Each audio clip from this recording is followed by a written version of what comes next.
Welcome back, guys. Coach Pickett here to talk about breakdowns. In the North Salem Wrestling Room, we believe that being tough is a choice, but you got to have a practice plan on top. The very first breakdown we always go over is the bump and chop. I think every wrestler in America should learn the bump and chop, and that's what we teach first in the North Salem Wrestling Room. So I teach it really as three things. So from referee's position, I like to instantly hook this arm, and really it's just a block. I'm going to block this arm, and now I'm going to carry his body over that. So I block the arm, and I squeeze right here on his waist. I keep my hand in the same spot, right on his belly button. I squeeze so my shoulder goes in the back of his, so my shoulder goes in the middle of his back, and then I use my knee to really drive him over that arm. So start right here, block, drive. He might not go over, and that's okay. I keep my shoulder buried. I'm going to use my knee in his butt, and I'm just going to send him over again, and I'll keep that pattern going until he's fully flat. Get him all the way flat, buried on that shoulder pressure. Once he's flat, then I'll come off, and I'll start going to something else, or I'll keep in that position and dig for my bar. Another thing with the bump and chop, I'm not going straight forward. I'm actually taking him over the arm that I'm blocking. So I think of it like a table. I describe it to my wrestlers as you're blocking a leg and then you're pushing him over that. So we're right here, I block, I shove. He doesn't go down, I shove. Until he's all the way down, burying my shoulder. Then I can either keep digging for bar with my left hand, or I come up here on top, bury his head, work on my pinning combination now that I broke his base.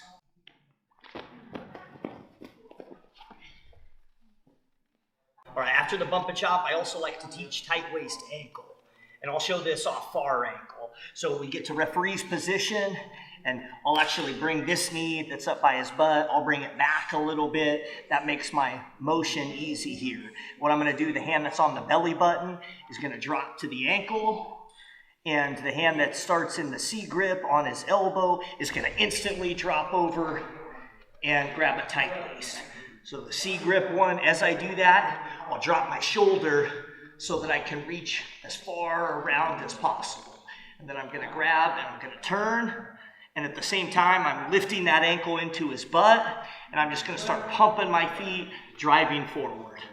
We start here, I drop this, tight waist, drop my shoulder, tight waist as much as possible, grab here, lift, drive. Once he's totally down flat, then I'll let go. Again, I got shoulder pressure right into his back. Then I'll let go, and I'll move to my pinning combination now that I've broken his base. Now, some wrestlers start flat-toed, and that's okay. You can still tight waist ankle this guy. It's a little bit harder. It's just not there right away, but I'll bump him to get weight off of there, and then it makes it easy to grab. So same deal as before. I'm going to the C grip hand, I drop that shoulder so I can go tight waist, and I give him a little bump forward before I grab that ankle. So I give him that bump forward, that takes weight off of his ankle, then I can grab, then I can drive forward. Same finish, keep him buried on the mat.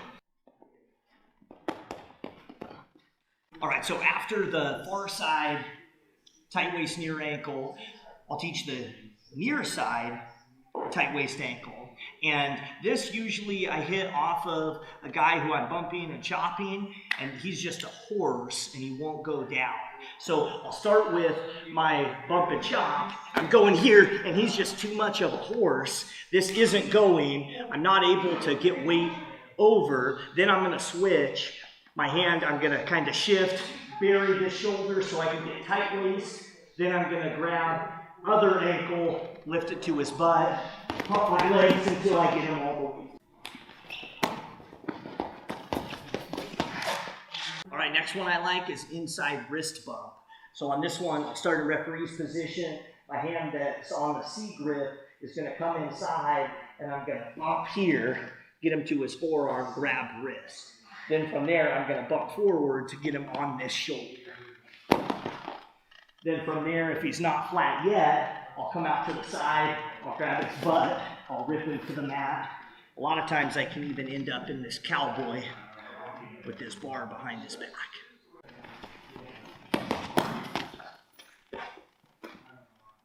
This next one I like really for littler guys, but I teach it to everyone because it has application in all weight classes.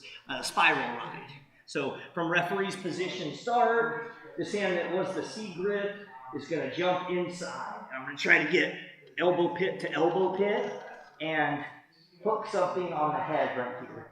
And as I do that, my hand that was on the belly button is going to thigh pry right here. And when I do this, then I'm going to step out so that we're hip to hip.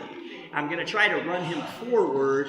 I took away one of his legs. I'm going to try to run him forward so that we go to the mat. I take away that leg, run him forward, and then I'm going to try to drop my chest, get in my chest-to-chest position so I can finish with that half.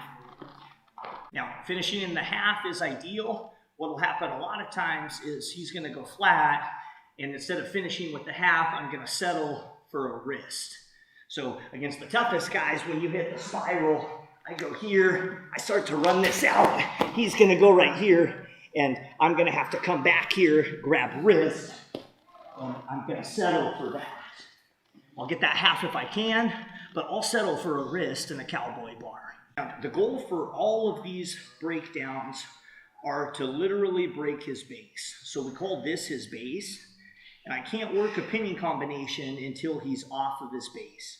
So all of those that we just went over, any other breakdown that you ever learn, you're looking at breaking his base, getting his head on the mat. So I'm hitting this bump and chop, I get here, I get him to the mat, keep his head down, keep something tied back here, I broke his base, now I can work pinning combinations. Have to break his base before you can get to pinning combinations. All right, guys, hopefully you enjoyed that. There's a few basic breakdowns that I like to teach my first-year wrestlers, and I always stress the idea of you have to break their base before you can move to pinning combinations. So this one was all about breaking their base. Next time we'll go over pinning combinations. That's it for today. Thanks for joining, guys. Let's get a break on the clap. Ready?